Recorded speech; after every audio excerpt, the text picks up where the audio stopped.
kedua di bulan suci Ramadan. Mudah-mudahan puasanya bisa ya disempurnakan ya.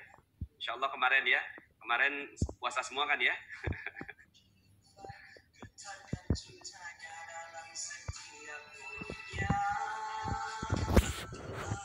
Mas Samba Fikri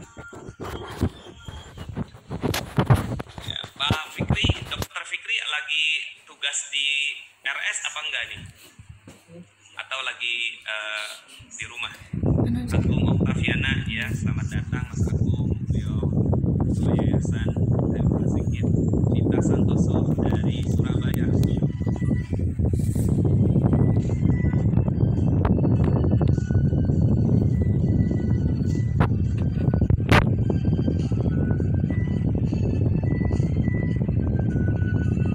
Oke, ya alhamdulillah sudah banyak yang hadir ya.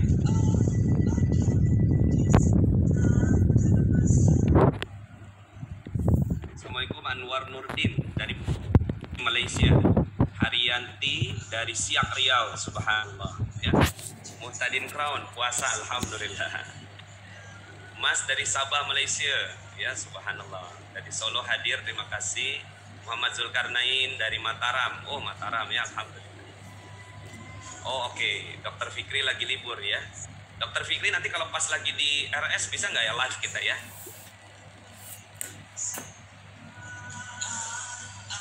Depok aman, alhamdulillah. Baik ya, terima kasih. Kita tunggu lebih kurangnya 3 menit lagi ya, baru kita akan mulai.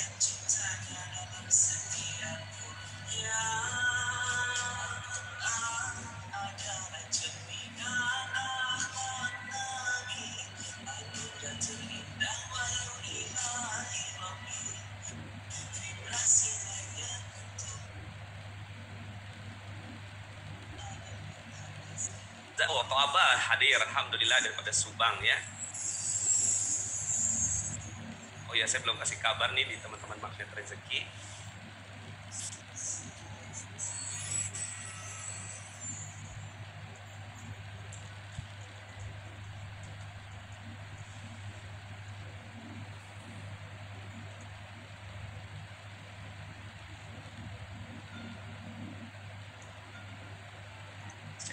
Ya, Dokter Fikri nanti insya Allah kita akan undang ketika beliau ada di RS ya, sedang bertugas. Mudah-mudahan jadi semangat buat kita ya, karena ternyata ada yang bertugas menjaga kita ya. Ada Allah ya. Tema kali ini apa? Tema kali ini kita akan berbicara tentang sahabat Rasulullah SAW yang amat mulia. Jadi sahabat Rasulullah yang subhanallah ya, yang beliau ini menemani Rasulullah SAW dan sangat setia. Jadi hari ini kita adalah sirah sahabat ya. Setiap hari Sabtu kita adalah sirah sahabat.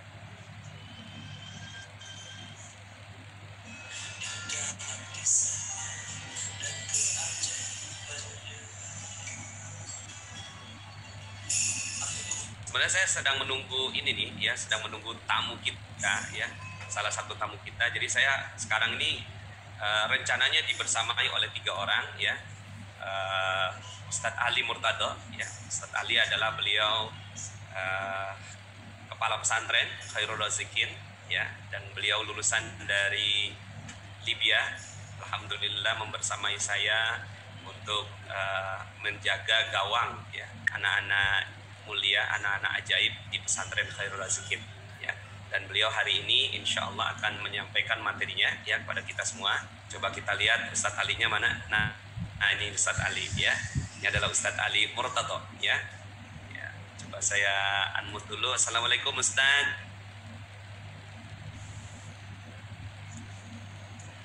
Ustadz Ali sudah on? Oh, delay ya. Ustadz Ali-nya lagi delay. Dengar Ustadz suaranya Ustadz? Oke, Ustadz Ali udah on ya? Sudah Ustadz. Jelas suara saya? Ustadz Ali? Ya, halo. Assalamualaikum. Waalaikumsalam warahmatullahi wabarakatuh. Ya Ustadz. Halo.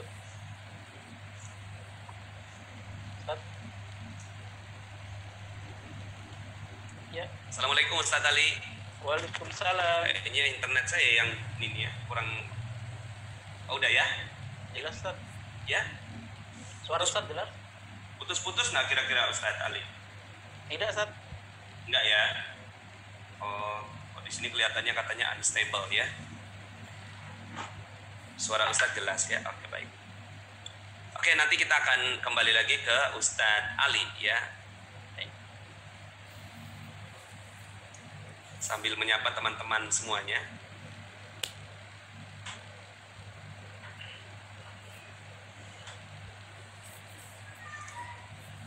Ya. Baik, rasanya kita sudah bisa mulai ya. Alhamdulillah sudah membersamai kita di lebih kurangnya 510 orang ya. Alhamdulillah. Baik, bismillahirrahmanirrahim. Masya Allah, ada guru saya nih, Pak Indra Noveldi, Allah Karim ya. Coach Indra ya, selamat datang, terima kasih banyak sudah hadir, Allah Karim ya. Subhanallah ya. Baik, bismillahirrahmanirrahim. Assalamualaikum warahmatullahi wabarakatuh. Alhamdulillah, alhamdulillah, wassalatu wassalamu ala rasulillah wa ala alihi wa sahbihi wa wala wa la hawla wa la quwata illa billah. Asyhadu an la ilaha illallah wa asyhadu anna Muhammadan abduhu wa rasuluhu la nabiyya ba'da. Alhamdulillah, amma ba'd. Subhanallah, walhamdulillah, wa la ilaha illallah, wallahu akbar. Segala puji baginya yang telah memberikan nikmat begitu banyak pada kita semua, sehingga di hari yang berkah ini, di hari kedua di bulan suci Ramadan, kita semua dimudahkan oleh Allah Subhanahu wa taala untuk sama-sama bertatap muka, bermuajahah di dalam dunia online ya. Semoga kehadiran kita di majelis online ini ya, Mutiara Ramadan, magnet rezeki, mendapatkan keberkahan dari Allah Subhanahu wa taala. Amin amin ya rabbal alamin. Yeah. Pada kali ini kita akan sama-sama membahas tentang sirah sahabat ya. Bahwa ketika kita mencintai sahabat Nabi, jadi nggak lu? Allah Subhanahu wa taala pun akan mencintai kita ya. Dalam sebuah ayat Allah Subhanahu wa taala, "Qul in kuntum tuhibbunallah." Ketika kalian mencintai Allah, katakanlah, jika kalian mencintai Allah, fattabi'uni. Ayat lagi online.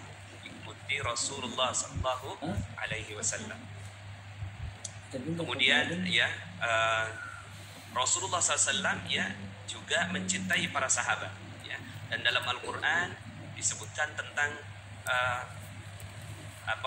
generasi orang-orang ya, as-sabiqunal awwalun ya, minal muhajirin wal ansar walladzina tabauhum bi ihsan radhiyallahu anhum wa radu'an. Jadi orang-orang yang masuk Islam pertama kali ya, kemudian orang-orang yang masuk Islam pertama kali di kalangan muhajirin dan ansar, walladzina tabauhum bi ihsan, dan orang-orang yang mengikutinya dengan ihsan, dengan kebaikan, radhiyallahu anhum wa radu'an. Jadi Allah ridha kepada mereka ya. Maka Allah ridha pada mereka dan mereka pun ridha kepada Allah Subhanahu wa taala. Nah, maka mempelajari sahabat Nabi, mencintainya, menikmati kebersamaan bersama dengan kisah-kisahnya. Kita tidak bisa membersamainya dalam fisiknya, tapi kita insya Allah bisa membersamai para sahabat Nabi dengan kisah-kisah dan sirahnya ya. Nah, mudah-mudahan dengan kita mempelajari sirah Rasulullah dan sirah sahabat ya, Allah Subhanahu wa taala menimbulkan rasa cinta pada hati kita, dan dengan rasa cinta itu menjadi bekal kita akan bertemu dengan mereka semua di surga Allah. Amin amin ya rabbal alamin.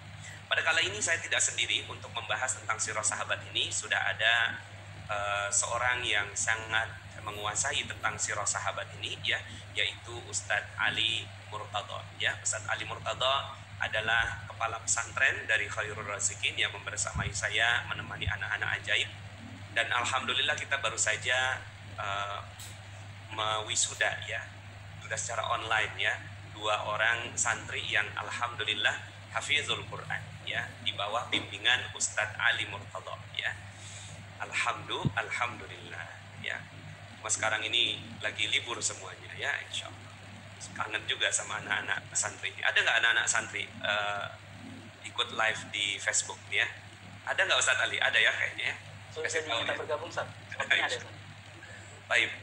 Nah, alhamdulillah ya, sekarang ini saya akan membersamai Ustadz Ali Murtada ya. Nah, ini Ustadz Ali ya. Beliau sudah standby di studionya ya. Saya di studio saya ini di Depok, beliau juga studionya sama di Depok juga. Ya, tetanggaan sebenarnya, tapi karena kita lagi social distancing jadi nggak bisa ketemu ya. Baik, kita mulai dulu dengan mengucapkan basmalah ya, kemudian niat belajar ilmu ya, agar apapun yang kita dapat dalam kesempatan kali ini insya Allah mendapatkan berkah dari Allah Subhanahu wa Ta'ala ya. Kita baca Al-Fatihah, semoga apa yang kita lakukan ini mendapatkan keridhaan dari Allah Subhanahu wa Ta'ala, dan Fatihah kita menyebar pada orang tua kita, guru kita, pemimpin kita, sampai kepada Rasulullah sallallahu alaihi wasallam. Kemudian juga Al-Fatihah ini terkirim buat anak-anak kita, keturunan kita ya. Semoga semua juga terkirim Al-Fatihah ini pada seluruh kaum muslimin dan muslimat ya, baik yang masih hidup maupun yang sudah wafat, baik yang sehat maupun yang sedang terbaring. Semoga Allah Subhanahu wa Ta'ala rahmati semuanya. Ala hadhihi niyah wa ala kulli niyatin salihah. Al-Fatihah. A'udzubillahi minasyaitonir rajim. Bismillahirrahmanirrahim. Alhamdulillahirabbil alamin arrahmanir rahim maliki yaumiddin iyyaka na'budu wa iyyaka nasta'in ihdinas siratal mustaqim siratal ladzina an'amta 'alaihim ghairil maghdubi 'alaihim waladdallin amin amin ya rabbal alamin rabbi zidni ilman warzuqni rahmatika ya arhamar rahim. Baik, alhamdulillah Bapak Ibu, tanpa berlama-lama lagi ya, mari sama-sama kita saksikan keterangan ya yang akan dibawakan oleh Ustadz Ali Murtada tentang sahabat Rasulullah Sallallahu Alaihi Wasallam. Silakan Ustadz, falyatafaddal mashkur. Baik. Assalamualaikum warahmatullahi wabarakatuh. Waalaikumsalam. Alhamdulillah, salatu wassalamu ala Rasulillah sayyidina wa mawalah, la haula wala quwata illa billah, amma ba'du. Yang saya hormati guru kita semuanya, Ustadz Nasrullah, dan terima kasih Ustadz atas kesempatan yang diberikan. Alhamdulillah, segala puji hanyalah milik Allah yang memberikan nikmatnya kepada kita semuanya, nikmat Islam, nikmat iman, dan nikmat bisa menikmati indahnya bulan suci Ramadan. Walaupun auranya sedikit berbeda dengan bulan tahun-tahun sebelumnya yang penuh dengan keramaian di masjid dan di dapur kita, hari ini Allah berikan kenikmatan juga alhamdulillah dengan suasana yang sedikit berbeda untuk menguji kita semuanya. Apakah memang keimanan kita tetap konsisten ketika kita sendiri di rumah dalam keluarga kita, atau hanya memang semangatnya pas bersama-sama? Memang ada keutamaan tersendiri kita berkumpul dengan orang-orang soleh, dan semoga ada gantinya secara online. Duduk kita di sini semuanya bagian dari duduk bersama orang-orang soleh dan solihat, sebagai pengingat kita bahwa masya Allah kita ada komunitas keindahan, ada komunitas orang-orang baik yang mengajak kebaikan dan sama-sama mencari ridhonya Allah Subhanahu wa Ta'ala. Salat serta salam kita aturkan pada junjungan kita Nabi besar Muhammad sallallahu alaihi wasallam. Semoga kita bagian dari orang-orang yang mendapatkan syafaatnya di nanti di yaumil akhir. Rasulullah mengenali kita dari asar-asar wudhu kita, dari bekas-bekas di antara amalan-amalan kesunahan yang kita lakukan dalam keseharian kita. Amin amin ya rabbal alamin. Baik, hari ini izinkan saya, waktu tidak banyak, nanti kita akan kembali juga ke Ustaz Nasrullah. Saya sedikit sharing tentang kisah sahabat Abu Bakar As-Siddiq. Izinkan saya share file dari PowerPoint. Ini share screen-nya. Yang akan kita bahas hari ini adalah sahabat Abu Bakar As-Siddiq, khalifah pertama khalifah pertama orang-orang muslimin mengganti Rasulullah, dan nomor 1 di antara 10 sahabat yang dijaminkan masuk surga. Ada 10 sahabat yang dijaminkan masuk surga. Nomor 1 ini sahabat Abu Bakar As-Siddiq, terus Umar Al-Faruq, terus Utsman bin Affan, Ali bin Abi Thalib, Talha bin Ubaidillah, Zubair bin Awam, Sa'ad bin Abi Waqqas, dan Abu Ubaidah bin Al-Jarrah, Abdurrahman bin Auf, Sa'ad bin Zaid, dan sebagai terakhir Sa'ad bin Zaid. Kenapa kita sebutkan sahabat-sahabat mulia ini, sahabat yang dijaminkan masuk surga? Setidaknya kita bisa mengambil ibrah dari mereka. Ini loh orang-orang ahli surga yang telah disebutkan oleh Allah Subhanahu wa Ta'ala, yang kalaupun misalkan gitu, banyak ulama menyampaikan kalau kita langsung mencontoh baginda Rasulullah itu sempurna, maksum. Maka kalaupun misalkan belum bisa ngeplek banget gitu dengan Rasulullah, tidaknya ada beberapa gambaran di antara sahabat-sahabat mulia ini, yang mana sahabat ini sudah dijaminkan mereka masih hidup, tapi surga sudah disiapkan bagi para sahabat ini. Dan pemimpinnya adalah sahabat Abu Bakar As-Siddiq. Ulama sepakat urutan ini sesuai dengan urutan ketakwaan dan urutan keimanan para sahabat. Yang nomor 1 adalah Abu Bakar As-Siddiq yang di level 1. Yang hari ini insya Allah akan kita bahas sedikit tentang beliau. Khutbah dari Rasulullah. Ini sebuah hadis Rasulullah dari Sahih Bukhari dan Muslim, Suatu ketika datang seorang wanita, perempuan datang kepada Rasulullah. Maka setelah diberikan nasihat, Rasulullah berikan nasihat tambahan untuk tahun depan agar Amar entar ilaihi, agar kembali lagi kepada Rasulullah untuk datang ketemu Rasulullah. Tapi saat itu wanita ini melihat wah Rasulullah sudah mulai sepuh dan beliau agak ragu apakah nanti bisa ketemu lagi atau tidak gitu kan. Maka beliau bertanya, si sahabiat ini bertanya kepada Rasulullah, "Ara'aita in jitu walam ajid?" Ya Rasulullah, andai saja aku datang kemari dan aku tidak bertemu dengan dirimu ya Rasulullah, terus bagaimana ya Rasulullah? Kayak ahli mufasir mengatakan, ahli hadisnya, perawi dari hadis mengatakan kayak wanita ini ingin bilang Rasulullah kalau misalkan depan Rasulullah meninggal gimana? Aku ketemu siapa gitu. Maka Rasul mengatakan, in lam tajidini fa'ti Abu Bakar. Kalau kau gak ketemu dengan dirimu, maka temuilah sahabat Abu Bakar As-Siddiq.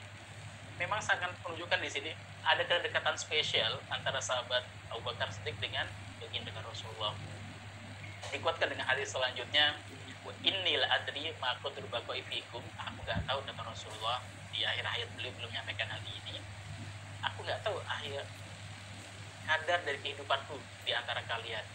Maka faktatu billadaini ba'di, ambillah dua qudwah, dua contoh terbaik dari dua orang setelahku. Maka ditunjuklah wa asyara ila Abu Bakar wa Umar, dan Rasulullah menunjuk pada sahabat Abu Bakar dan sahabat Umar yang ada di sebelahnya. Hadis ini jelas menunjukkan bahwa kadang kita itu agak, ya Allah, semua sisi Rasulullah itu sempurna. Kita bandingkan diri kita dengan Rasulullah, jauhnya luar biasa. Bagikan matahari yang bahkan kalau kita melihat sisa Rasulullah itu bagikan silaunya gitu loh. Untuk melihat wajah Rasulullah, untuk melihat akhlak Rasulullah, kita tuh silau. Maka Rasulullah memberikan sedikit gambaran bahwa faqtadu billadaini min ba'di, ambillah kedua dari dua orang setelahku. Siapa itu?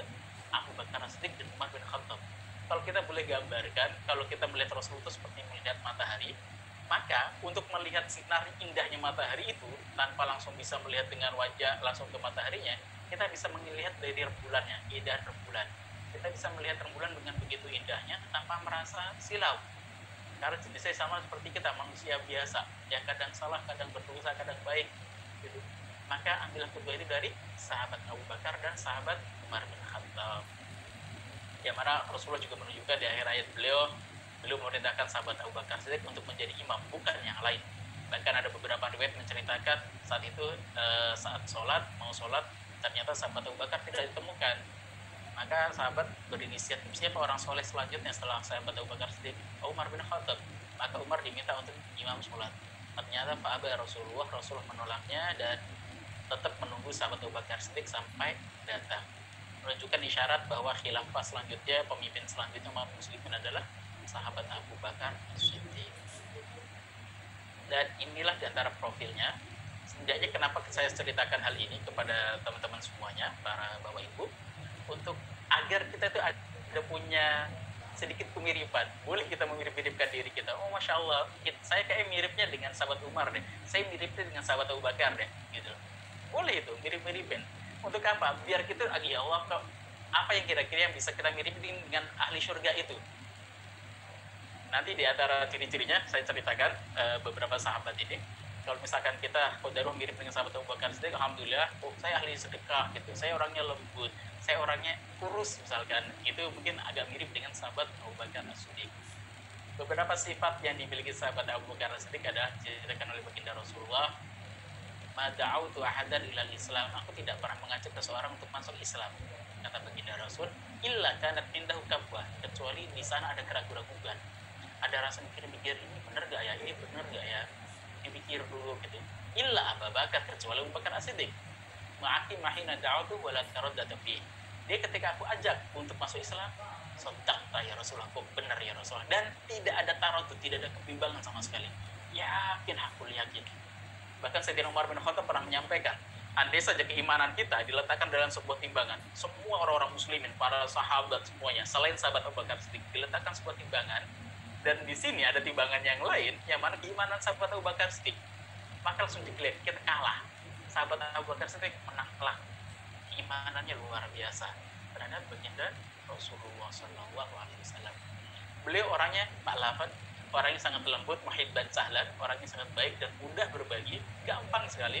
Kalau kita punya persoalan dengan beliau, kira-kira cepat selesainya gitu kan. Sahabat Abu Bakar Siddiq, saya punya amanah dengan antum, habis ini udah deadline nih, cuma saya nggak punya uang, ya udah halal gitu. Gitu Masya Allah. Dan itu nurut, nanti kita akan menemukan banyak riwayat tentang sahabat Ibunda Aisyah yang sekarang lagi viral lagunya, yang di cover ulang oleh Ustaz Nasrullah gitu, Masya Allah. Itu sama, mirip dengan ayahnya. Kalau udah sedekah, Masya Allah, habis semua ya, kayak gampang, luar biasa. Ketemu orang tuh pengennya sedekah aja gitu. Turunan dari ayahnya.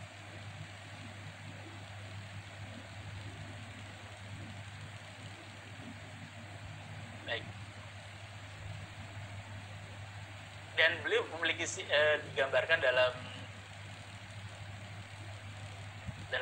sirah disebutkan rajulun nahikun, seorang laki-laki yang kurus, afyadul basyarah, warna kulitnya putih, walilul lahmil wajhi, secara wajahnya itu saya nggak mirip banget karena saya banyak dagingnya di sini. Secara daging wajahnya tuh sedikit, jadi kelihatannya kurus. Kalau pernah nonton film Sayyidina Umar bin Khattab gitu ya, mungkin akan melihat di situ sosok Sayyidina Abu Bakar As-Siddiq itu memang di perawakannya kurus, dan banyak riwayat menceritakan bahwa beliau sampai sarungnya suka melorot. Kenapa? Enggak, itu kurang daging gitu. Banyak cerita tentang itu menunjukkan bahwa kurusnya. Boleh kita mendekatkan pada anak-anak kita untuk mengenal para sahabat ini. Nah, Masya Allah, kok antum tuh kurus banget ya? Ya sahabat Abu Bakar As-Siddiq. Kulitmu juga putih mirip sahabat Abu Bakar As-Siddiq. Ini pipinya ya Allah kayak kurus gini. Ya sahabat Abu Bakar As-Siddiq. Penting bagi kita, anak-anak kita itu agar punya role model, agar punya idola yang spesial, dan mereka orang-orang soleh yang dijaminkan masuk surga. Walaupun mungkin hal-halnya dari hal yang sangat sepele gitu. Jangan sampai anak-anak kita masih kecil sudah mengatakan, oh aku mirip Superman, cung gitu, atau mirip Spiderman gitu. Itu ada miss dalam pendidikan anak-anak kita. Maka sebelum mereka mengenal Superman, Spiderman, atau apalagi yang suka marah itu siapa, Hulk gitu misalkan, kalau marah kekuatannya semakin bertambah gitu kan, hati-hati. Maka dari kecil anak-anak kita dikenalkan dengan sosok-sosok hebat ini, dan di dalam Islam banyak sekali sosok-sosok hebat itu. Sebelum mereka mengenal man superhero-nya Marvel dan Disney gitu ya, maka kenalkanlah dengan sosok-sosok hebat dalam Islam. Mulai dari mana? Mungkin dari kehidupannya gitu. Orangnya lembut, dikit-dikit nangis. Bahkan dalam riwayat dulu ketika baca surat Al-Fatihah saja itu bisa nangis. Kalau kita temukan Imam Sudais itu sering nangis ketika baca surat-surat tentang adab, tentang ahli neraka itu menangis, tentang ahli surga beliau juga menangis. Khawatir kalau beliau tidak termasuk bagian ahli surga. Ketika beliau baca ayat-ayat tentang ahli neraka beliau nangis.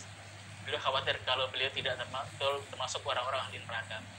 Dan ini sahabat Abu Bakar As-Siddiq itu belum cerita itu, beliau baru baca surat Al-Fatihah saja, beliau sudah bisa menangis. Orangnya lembutnya luar biasa. Dan beliau memiliki ahli spesial, keilmuan spesial, ansabut Quraisy li Quraisy. Ilmu yang paling tenar, biasanya paling digemari saat itu adalah ilmu nasab. Kalau sekarang yang cukup digemari ilmu ekonomi, ilmu marketing gitu kan.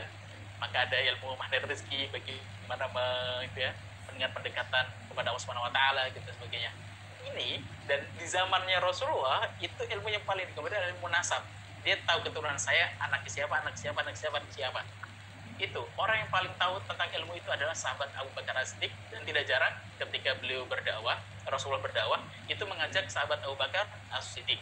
Kenapa? Untuk tahu ini kabilah ini Rasulullah, pemimpinnya ini, keturunan ini. Beliau tahu secara sosiolog dan antropologi dari setiap kabilah-kabilah itu. Dan itu yang paling disenangi oleh orang-orang Quraisy. Dan juga beliau adalah seorang rajulan tajiron, seorang laki-laki bisnismen. Maka yuk jangan khawatir, nak kamu jadi ustadz tapi juga bisnismen ya.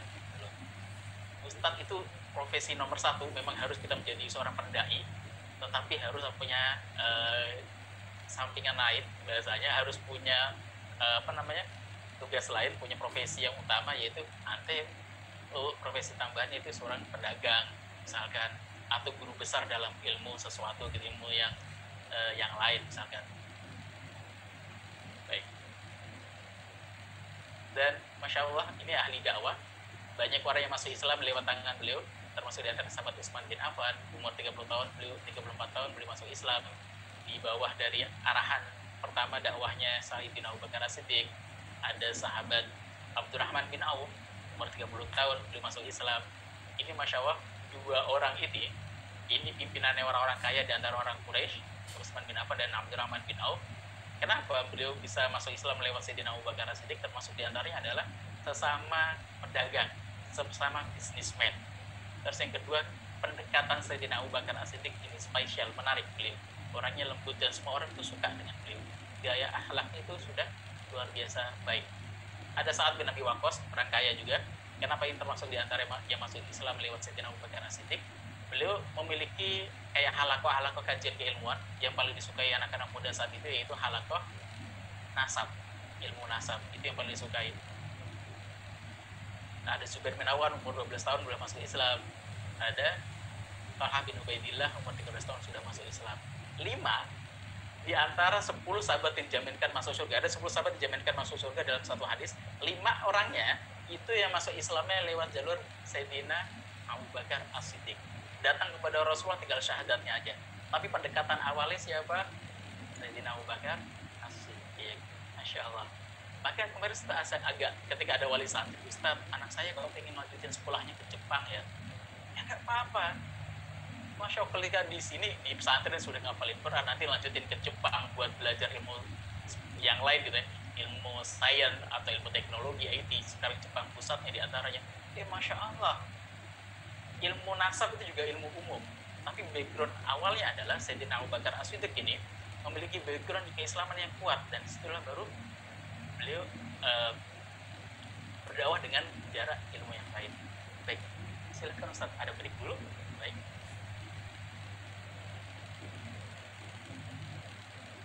Ustaz Nasrullah. Ditahan sebentar, Pak.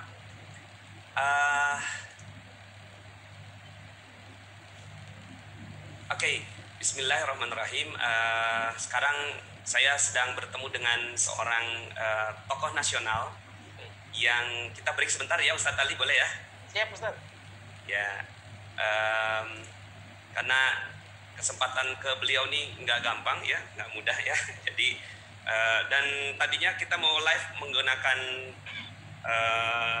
menggunakan Zoom, tapi kayaknya ada kendala teknis ya. Tapi sekarang alhamdulillah saya sudah terhubung dengan Pak Andi Darussalam Tabusala. Assalamualaikum Pak Andi. Waalaikumsalam Ustaz. Allah, kita coba ya pakai ini ya. Bisa dilihat nggak sama teman-teman? Oh, alhamdulillah bisa ya. Saya inikan dulu. Ya, alhamdulillah ya. Sekarang ini Pak Andi kita sedang live di program Mutiara Ramadan Magnet Rezeki Pak Andi. Alhamdulillah ya. Wajah saya nampak tak? Kelihatan nggak Pak Andi? Nampak. Alhamdulillah. Kelihatan. Saya minta maaf, saya mungkin belum tahu, saya tidak pernah pakai Zoom streaming gitu. Baik ya, alhamdulillah teman-teman semuanya, saya sekarang ini bersama dengan Pak Andi Darussalam Tabusala. Beliau adalah mantan manajer timnas Indonesia yang membanggakan Indonesia di kancah persepak bolaan. Betul ya Pak Andi ya? Ya, bisa-bisa begitu. Dan alhamdulillah saya mendapatkan keberkahan, beliau konsultasi dengan saya ya, dan ketika itu kita bicara tentang bagaimana cara garpu tala, dan alhamdulillah Pak Andi sekarang ini sudah dinyatakan sembuh ya, sudah dinyatakan sembuh dari COVID-19 ya. Begitu Pak Andi? Iya. Ya alhamdulillah. Ya, alhamdulillah. Ya, saya juga dapat kabar Pak Andi diisolasi selama lebih kurangnya 16 hari ya. Nah, boleh kita tolong diceritakan Pak Andi kepada teman-teman semua yang sekarang menonton siaran ini ya, bagaimana cerita yang mungkin bisa menginspirasi kita semua. Assalamualaikum warahmatullahi wabarakatuh. Semua sahabat-sahabat di pengajian Pak Ustaz Nasrullah.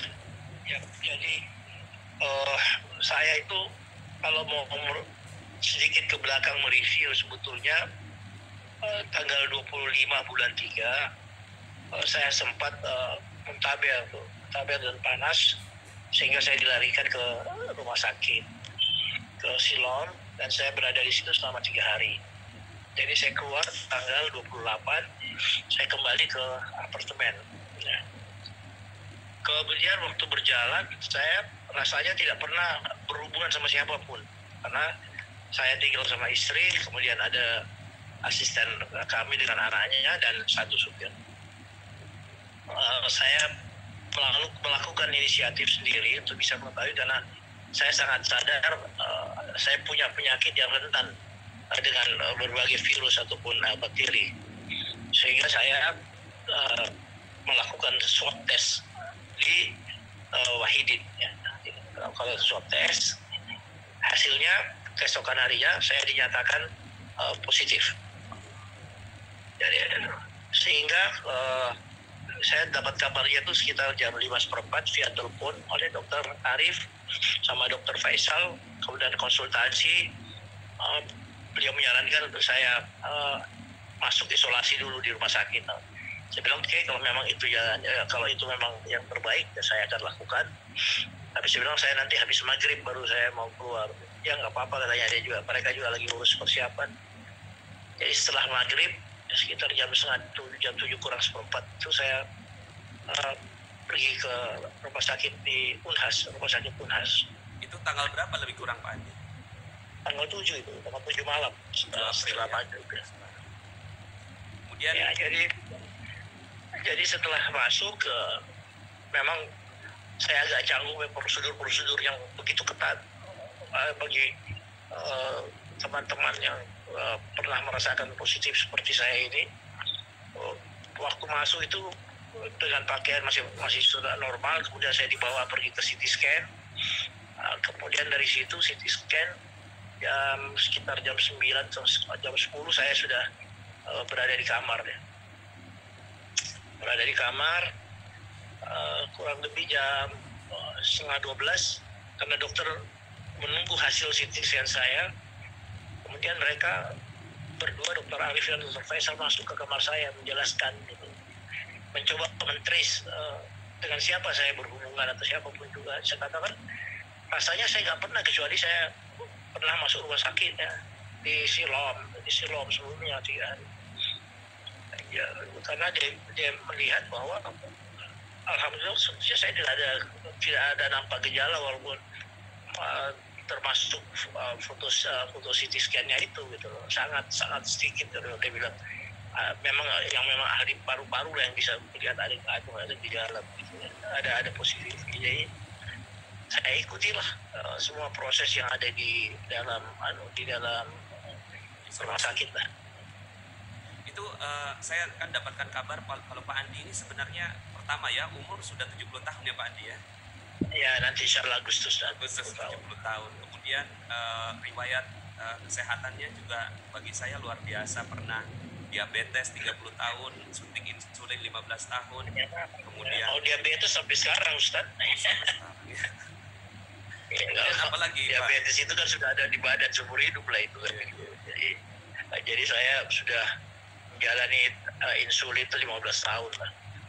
Jadi 2007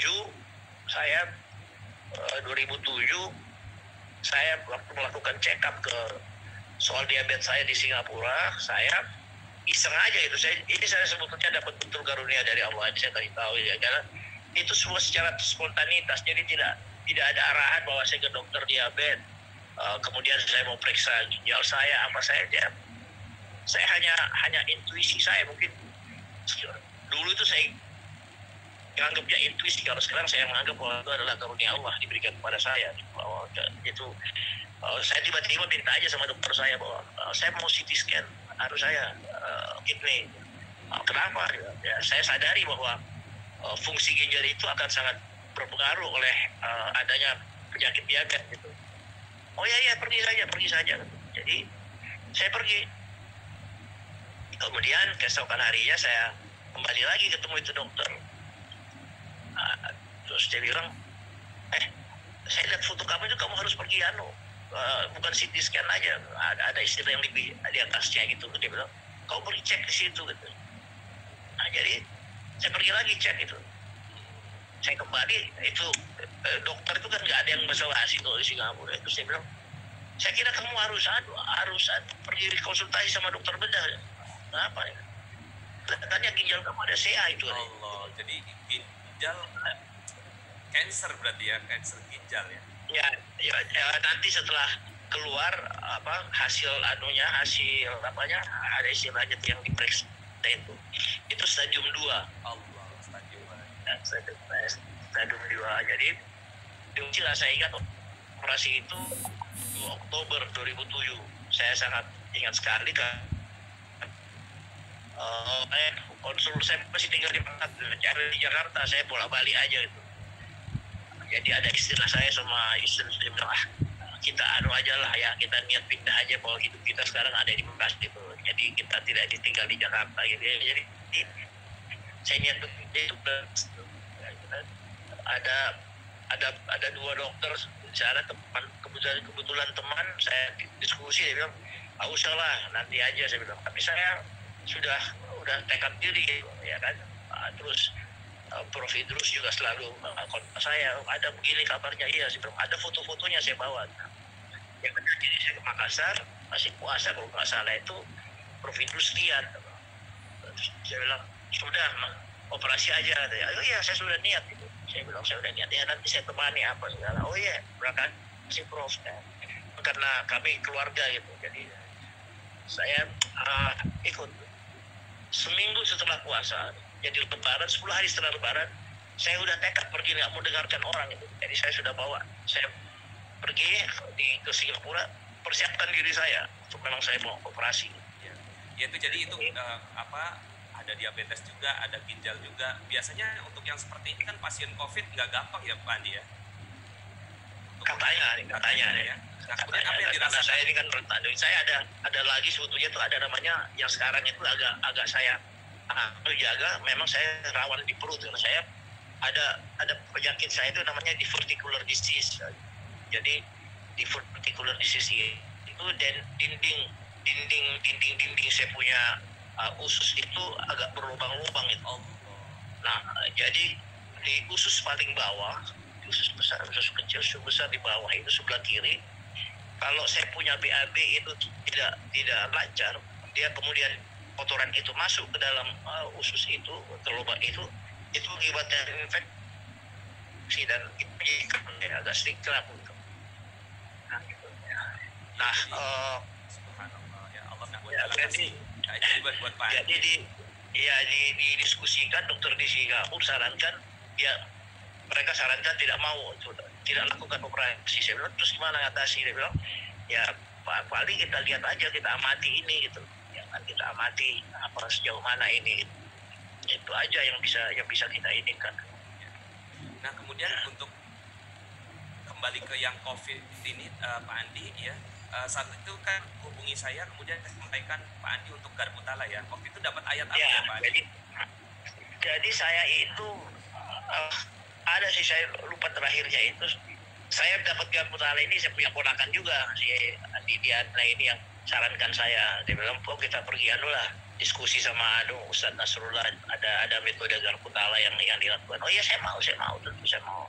Dan semua ini kan kita buat kebaikan. Dan saya sangat menyadari, pertama kali waktu saya diberitahu, ya saya katakan ini adalah sebuah bukan ya karunia Allah berikan kepada saya untuk bisa lebih mendekat kepada Dia, dan aku yakin bahwa itu saya akan kembalikan kepada Allah. Itu pertama kali saya ketemu, saya dapatkan. Saya masuk rumah sakit hari kedua, ponakan saya Diana telepon saya bicara gini, terus saya kontak sama Ustadz Nasrullah. Nah, jadi saya baru jalankan itu ke Ustadz itu setelah hari keempat jalan. Saya hanya punya, biasanya saya ada Quran saya, ini Quran saya selalu saya tiap hari itu saya baca-baca, tiap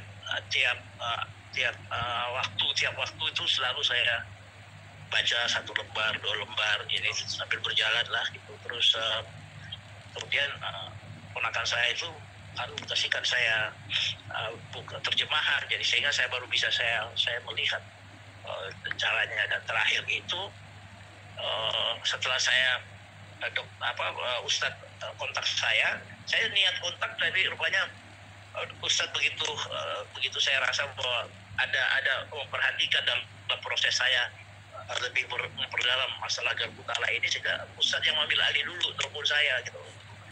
Jadi terus saya sampaikan tiap waktu itu ada ayat kemudian saya sendiri, hati saya terus bilang, ini ayat anunya Nabi Musa, bukan ayat, bukan secara spesifik ayat itu, tapi sebuah kisah dari Nabi Musa gitu bersama kaumnya. Disitulah terus Ustaz Nasrullah berikan ayat kepada saya untuk saya amalkan, ya kan? Amalkan. Itu doanya adalah Robbi itu. Ya, doanya itu Allahumma inni zalamtu, Allahumma inni zalamtu nafsi. sifat was yasfi, Allahumma Rabbi inni zalamtu yasfi fa'firli. Dan itu artinya bahwa ya Allah, aku telah menzolimi diriku sendiri, maka ampunilah aku. Nah, itulah yang amal yang saya dapatkan. Nah, kemudian itu difikirkan terus ya Pak Andi sampai kemudian? Ya, sampai sekarang saya zikir tiap waktu saya dalam doa. Selain semua doa-doa yang umumnya, tentu semua sahabat-sahabat sudah tahu doa Nabi Yusuf, doanya Nabi Ayub gitu. Dan ada satu ayat yang selalu saya bawa untuk yakinkan diri saya, ibarat di surat Asy-Syu'ara nomor 80. Wa iza maridtu fahuwa yasfin. Dan apabila aku sakit, dialah yang menyembuhkan aku. Dan itulah doa yang selalu saya bawakan dimanapun saya sejak saya sakit. Baik, alhamdulillah ya, ini ceritanya sangat menginspirasi. Beliau adalah tokoh nasional yang membanggakan Indonesia ya, dan alhamdulillah saya pun merinding di Pak Andi ya, dan mudah-mudahan cerita dari Pak Andi ini menginspirasi semua bahwa sebenarnya Al-Quran sudah menjadi solusi ya, sudah menjadi solusi bagi kita semua kaum muslimin ya. Mudah-mudahan Allah Subhanahu wa taala rahmati Pak Andi ya, bisa terus beraktivitas dengan baik Pak Andi. Mungkin ada pesan-pesan buat kita semua Pak Andi yang menonton di sini. Saya dalam sakit ini dari sejak 2007 itu, setelah saya divonis waktu ginjal saya diambil satu, saya sudah berkeyakinan bahwa Allah memberi petunjuk kepada saya ya, untuk saya kembali kepada Dia gitu. Mungkin orang sakit mengeluh, saya sakit, saya berterima kasih kepada Allah, ingatkan saya. Itu pun sampai detik waktu saya mau dicuci darah pertama, itu pun saya sampaikan bahwa saya terima kasih barang ini melekat di badan saya, untuk selalu mengingatkan bahwa hidup mati itu sangat bergantung kepada alat pencuci darah saya ini. Jadi itulah motivasi saya untuk selalu mendekatkan diri kepada Allah. Nah, jadi saya sudah terbiasa baca Quran lah, selembar dua lembar ya. Itulah semua kisah dari semua sakit yang saya alami, dan saya tidak menyerah. Saya mendapatkan karunia dari Allah.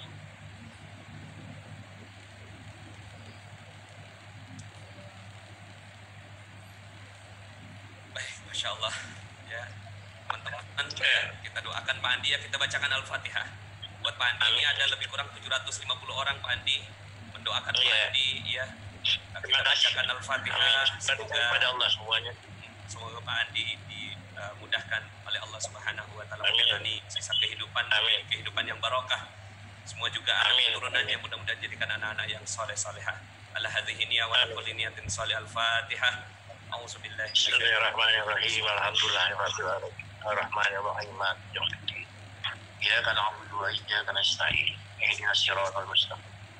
Siratal ladzina an'amta 'alaihim ghairil maghdubi 'alaihim waladdallin.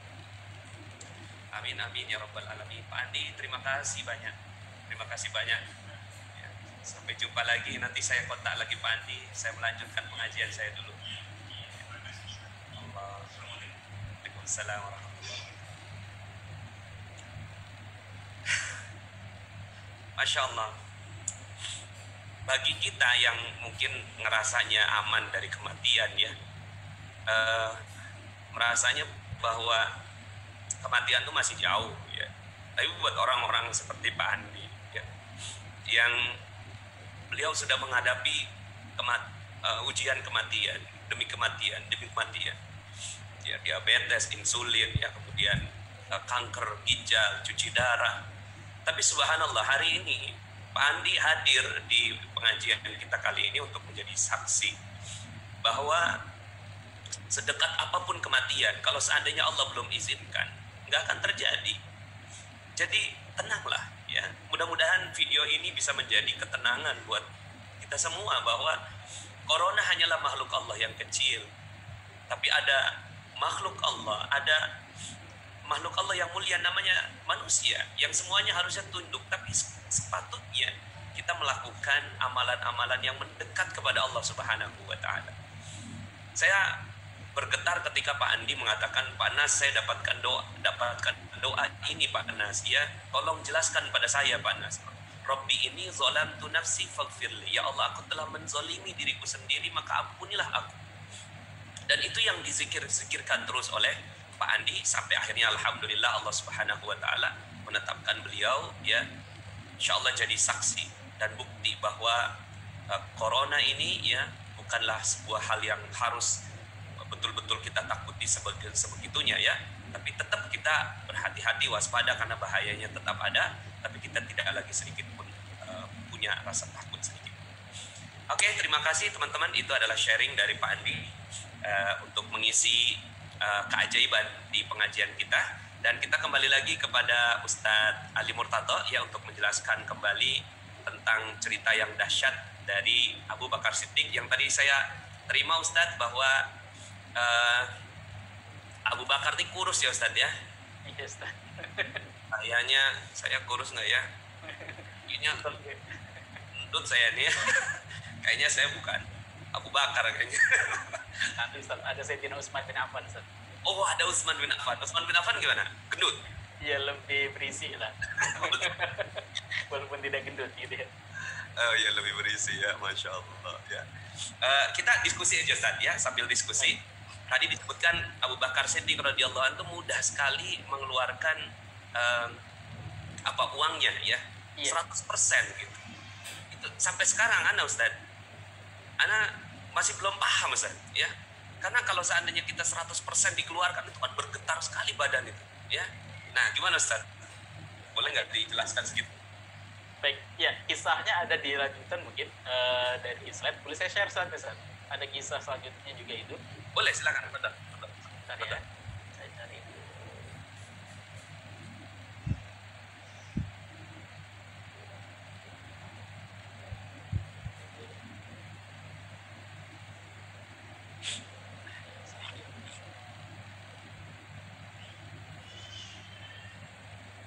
Baik. Ini kisahnya diriwayatkan oleh Sayyidina Umar bin Khattab sebenarnya. Jadi kisahnya dalam sudut pandang yang lain agak menarik. Juga hari-hari ini boleh saya menggunakan sebagai penutup saat untuk tema ini menarik ini untuk di-sharingkan. Sayyidina Abu Bakar As-Siddiq itu diperintahkan untuk seluruh sahabat diminta untuk sedekah. Karena saat itu ada peperangan namanya Perang Tabuk. Perang Tabuk setelah itu di masa puncaknya musim panas, sebentar lagi akan panen kurma gitu ya. Ternyata mendengarkan kabar dari Syam, dari Syria itu, pasukan dari Romawi bergerak menuju ke selatan untuk menyerang Rasulullah. Maka Rasulullah minta jangan sampai kita diserang di tempat kita, maka kita yang bergerak ke utara. Maka bergerak menuju ke area Tabuk. Tabuk saat ini masuk dalam area Saudi Arabia dan disitulah Rasul menunggu para sahabatnya. Qadaruhnya saat itu sedang terjadi paceklik. Mungkin pacekliknya mirip dengan kita saat ini yang saat perekonomian cukup terpukul gitu ya dengan virus corona ini. Maka Rasul minta semua sahabat untuk bersedekah. Oh, Masya Allah. Saat itu Sayyidina Abu Bakar Umar bin Khattab itu mengatakan riwayatnya, Al-Yaum asbiqu Abu Bakar. Hari ini aku akan kalahkan Sayyidina Abu Bakar As-Siddiq. Oh. Yang mana biasanya beliau itu selalu kalah telak dengan Sayyidina Abu Bakar As-Siddiq. Nah, saat itu beliau datang bawa binis Shimali, beliau datang dengan setengah hartanya. Fakola, Rasul bertanya kepada Sayyidina Umar bin Khattab, apa yang kau tinggalkan buat keluargamu? Setengahnya lagi ya Rasulullah. Setelah itu datang Sayyidina Abu Bakar As-Siddiq. Beliau bawa seluruh hartanya. Ketika bawa ditaruh semuanya di depan Rasulullah, maka Rasulullah nanya, maaf kau itu ahli ahli, apa yang kau tinggalkan untuk keluargamu? Apa itu lahumul Allah wa Rasul? Aku tinggalkan bagi mereka Allah dan Rasulnya. Allah. Jadi Umar bin Khattab mengatakan, la usabikuka ila syai'in abadan. Aku gak akan pernah bisa mengalahkan kau wahai sahabat Abu Bakar As-Siddiq. Nah, ini kisahnya, kalau saya juga bertanya-tanya, apakah seluruh hartanya memang dihabiskan? Ternyata beberapa riwayat mengatakan bukan semua hartanya. Jadi dalam harta itu harta yang real, yang sudah ada di depositonya, saldonya, semua itu habis. Tetapi kalau harta dagangan, kita tidak pernah mendengarkan riwayat Sayyidina Abu Bakar As-Siddiq itu setelah bersedekah langsung miskin, tidak. Tapi beliau kan masih punya bisnis yang bergerak, nah itu masih dipertahankan. Tapi kalau untuk sedekah, Masya Allah, dan itu nurun kepada putrinya, Ibunda Aisyah. Itu kalau sedekah, Masya Allah, turun, itu mirip dengan Sayyidina Abu Bakar As-Siddiq. Allah. Dan Sayyidina Abu Bakar As-Siddiq ini hampir semua pintu surga itu terbuka buat beliau. Pintu Ramadan, bahasa pintu puasa masuk beliau. Semua pintu terbuka, pintu kedermawanan, kebaikan, semuanya amal-amal kesolehan itu beliau bisa masukinya. Boleh tambahkan sedikit, Sat? Nah, menariknya di tema ini, di tema itu dalam peperangan Tabuk, kita ngeliat kolom bagian bawah perang Tabuk. Sayyidina Utsman bersedekah dengan 1.000 dinar. Beliau bawa 1.000 dinar diletakkan. 1.000 dinar itu kalau 1 dinar 3 juta saat ini, jadi sekitar 3 miliar. Beliau langsung blok, ya Rasulullah, ini sedekahku. Terus setelah itu Rasulullah meminta para sahabat untuk bersedekah semuanya, dan semua sudah diberikan. Ternyata Rasulullah masih minta lagi. Karena apa? Pasukan ini butuh banyak lagi perbekalan. Maka Rasulullah minta, siapa di antara kalian ingin bersedekah lagi? Semua sahabat diam. Kenapa? Sudah habis semuanya. Maka beliau minta kepada beliau ketika para sahabat tidak ada yang mengacungkan diri, beliau mengatakan, ya Rasulullah, aku bersedekah dengan 100 ekor unta dengan seluruh tunggangannya. Masya Allah, wahai Utsman, semoga memberkahi Utsman. Setelah itu Rasulullah bertanya lagi, siapa di antara kalian akan bersedekah? Semua sahabat diam, karena memang sudah habis-habisan. Maka saat itu Sayyidina Utsman mengatakan, saya lagi Rasulullah 100 ekor unta lagi dengan seluruh perbekalan yang dibutuhkannya. Allah. Dan Rasulullah bertanya lagi, siapa di antara kalian bersedekah? Karena dilihat tidak ada yang mengacung lagi, sudah habis-habisan. Beliau mengatakan, saya Rasulullah 100 ekor unta lagi.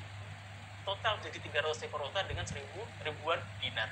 Dan di situ Rasulullah mengatakan, wahai Utsman, apapun yang kau lakukan setelah ini tidak akan berikan mudarat kepada dirimu sedikit pun. Andai saja kalau misalkan pikiran kita yang agak nakal gitu ya, beliau gak sholat, gak puasa sama sekali setelah itu, beliau gak akan pernah keluar dari surga. Beliau confirm masuk surga dengan apa yang dijaminkan Rasulullah. Tapi kan setelah itu beliau semakin semangat beribadahnya. Tapi menarik kan di situ ada Abdurrahman bin Auf 2.000 dinar. Ada yang menarik juga namanya Abu Akil. Karena beliau nggak punya apa-apa, yang beliau punya hanya setengah sok, kira-kira setengah kilogram beras gitu ya. Beliau cuma bawa itu, dibawa ke depan Rasulullah. Kebayang, yang datang itu bawa miliaran, terus ada orang yang datang bawa cuma setengah kilogram. Jadi tumpang apa ya, lompatannya jauh sampai orang-orang munafik mengatakan, Abu Akil, Rasulullah nggak butuh itu sedekahmu gitu. Dibully bahasanya dengan sedekah yang sangat sedikit itu. Tapi Allah bela. Sesungguhnya mereka yang datang ke orang-orang mukmin, dan orang yang ahli komentar itu adalah orang-orang munafik. Allah. Ada lagi 7 sahabat Bakain datang kepada Rasulullah. Rasulullah, saya ingin ikut berperang, cuman saya tidak punya perbekalan. Saya ingin sedekah, teman saya nggak punya uang ya Rasulullah. Gimana ya Rasul? Saya tolong Rasul, tolong ajak saya untuk ikut berjihad. Aku udah nggak punya apa-apa lagi. Mereka tuh nangis semuanya. Tangisan mereka saja yang tidak bisa ikut berperang karena tidak punya bekal, Allah abadikan dan Allah puji dalam Al-Quran. Yang paling dahsyat adalah Ulbah bin Zaid. Ulbah bin Zaid dalam malam itu beliau berdoa. Dalam doanya, dalam qiyamul lailnya, ya Allah, Engkau perintahkan seluruh umat manusia ini untuk bersedekah.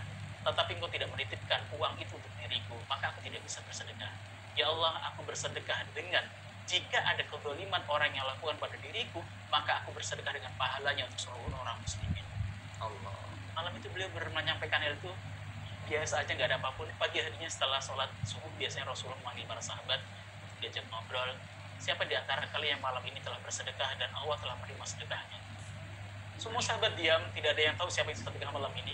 Termasuk Ulbah bin Zaid tidak tahu bahwa beliau yang dimaksudkan. Dia Rasulullah bertanya kedua kali, siapa di antara kalian yang malam ini telah bersedekah dan Allah telah terima sedekahnya?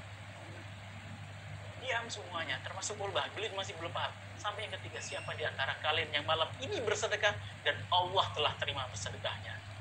Kalau bahasa kita mungkin beliau agak malu-malu. Mungkin saya ya Rasulullah dengan begitu malunya. Karena sedekahnya bukan bentuk harta. Sedekahnya dengan apa? Memaafkan orang muslimin yang mendoliminya. Dan pahalanya dibagikan pada orang-orang muslimin. Gimana engkau sedekah? Ya Rasulullah, semalam saya bersedekah, saya berbilang pada Allah SWT, saya bermunajat. Ya Allah, Kau telah perintahkan semua orang untuk bersedekah, sedangkan aku tidak punya harta untuk bersedekahkan. Ya Apa? Allah, aku sedekahkan. Jika ada pahala kebaikan atau kezaliman yang dilakukan orang lain, di situ ada pahalanya, aku sedekahkan bagi seluruh orang muslimin. Ahwa Zaid, yaitu wahai Urwa bin Zaid, Allah telah menerima sedekahmu. Maka di masa Covid ini, semua orang harus bisa ngambil ibrah dari masa Tabuk yang ulama mengatakan situ adalah pasukan atau Jaisul Usroh, yaitu pasukan yang sulit, pasukan yang tidak mudah dalam peperangannya. Ya saat ini juga tidak mudah. Semua orang-orang kaya sudah bersedekah dengan puluhan kontainer gitu ya, dengan ribuan ton berasnya dibagikan kepada muslimin yang lainnya.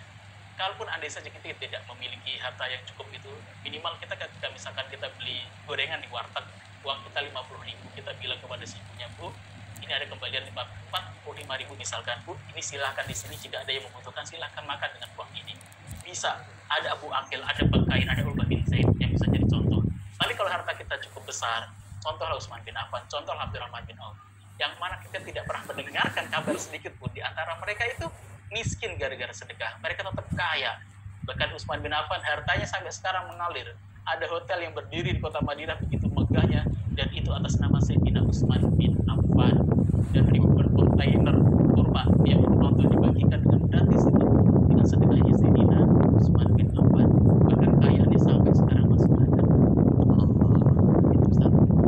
Baik, Masya Allah, terima kasih Ustadz ya, sangat-sangat berharga sekali ya sharingnya pada kesempatan kali ini, dan mudah-mudahan kita bisa mengambil pelajaran ya. Coba teman-teman bisa tolong tulis di komen ya, teman-teman bisa sharing apa yang didapat oleh teman-teman semuanya ya, hikmah apa yang didapat dari kisah Ustadz Ali ini, supaya kita bisa menyerap ya apa sih yang kita dapatkan dari kisah Abu Bakar ini. Terutama kalau saya pribadi Ustadz, saya melihat di yang akhir itu betapa Rasulullah SAW dan Allah ya itu tidak menyia-nyiakan pahala kebaikan sekecil apapun ya. Jadi yang sedekahnya hanya dengan setengah sok ya juga dikasih hadiah oleh Allah Subhanahu wa taala, diterima sedekahnya. Yang sedekahnya dengan perasaan ya, Masya Allah ya, sedekah perasaan ya. Mungkin juga kalau sekarang ini ya sedekah ya sedekah berbagi ilmu ya, berbagi share, posting hal-hal yang baik gitu ya.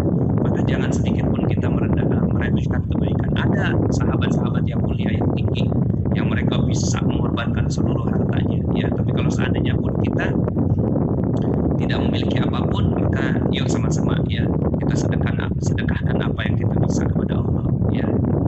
Ini ada ini Ustaz ya, bersedekah tidak hanya bentuk materi tapi bisa dengan memaafkan orang ya, satu ya kesimpulannya. Kemudian jangan takut miskin dengan sedekah, Masya Allah ya. Jangan takut bersedekah, perbanyak sedekah. Sedekah akan kembali kepada si pemberi ya. Banyak sedekah karena Allah Subhanahu wa taala, bukan karena pujian dari manusia Allah ya. Kemudian ingin sekali meniru seperti mereka ahli sedekah, tiap lihat orang ingin sekali sedekah. Nah dia hikmahnya masih live. Subhanallah, bersedekahlah dengan apa saja, Allah tidak menyia-nyiakan amal kebaikan ya. Sedekah tidak akan menjadikan miskin, Masya Allah ya. Banyak sekali teman-teman semuanya yang belajar pada kesempatan pagi sore hari ini Ustadz ya. Saya memang selalu ngomongnya pagi ya, karena kalau pagi itu semangat Baik, Alhamdulillah Ustadz, terima kasih banyak. Sampai jumpa kita di untuk Ustadz Ali Murtado ya, insya Allah seminggu sekali ya Ustadz ya. Siap Ustaz. Dari Sabtu Ustaz. Ya, siap. Atau nanti Ana minta bantuan lagi dah 2 kali seminggu kayaknya. Siap. Ana jadi host aja nih, host, undang orang-orang yang ajaib ya. Baru nanti materinya sebagian kita bagi-bagi. Baik, terima kasih Ustadz Ali ya. Mungkin bisa sedikit pamit undur diri ke teman-teman yang menyaksikan. Oh, Masya Allah, saya mulai juga ya. Baik. Ya, nanti karena saya mau speaker view lagi galeri view lagi dengan teman-teman dari